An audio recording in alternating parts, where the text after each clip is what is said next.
You may have heard that green tea is good for you. Even the Canadian Food Inspection Agency acknowledges that drinking green tea helps protect blood lipids from oxidation.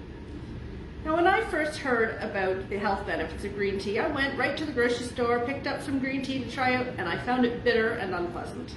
But since then, I've learned how to brew it properly, and I find that it's a drink that I enjoy both hot and cold, with or without sugar. So I would like to share some tips with you so you can get the best out of your green tea. First, choose good quality leaves. The small leaf pieces in a tea bag steep very quickly, often over-extracting the bitter components of the leaves.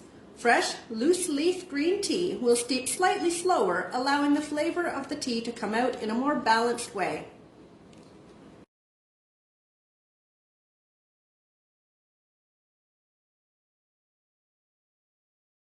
Second, use fresh water, preferably not treated with chemicals. Water that has been reheated often gives tea a flat flavor, and chemically treated water can overwhelm the delicate flavor profile of the tea. Third, steep at the proper temperature.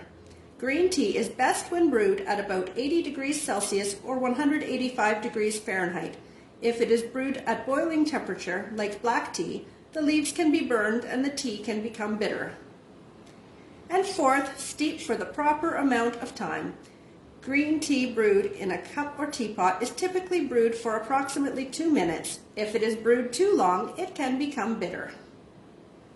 I hope the tips will help you to enjoy this healthy beverage too. Happy sipping!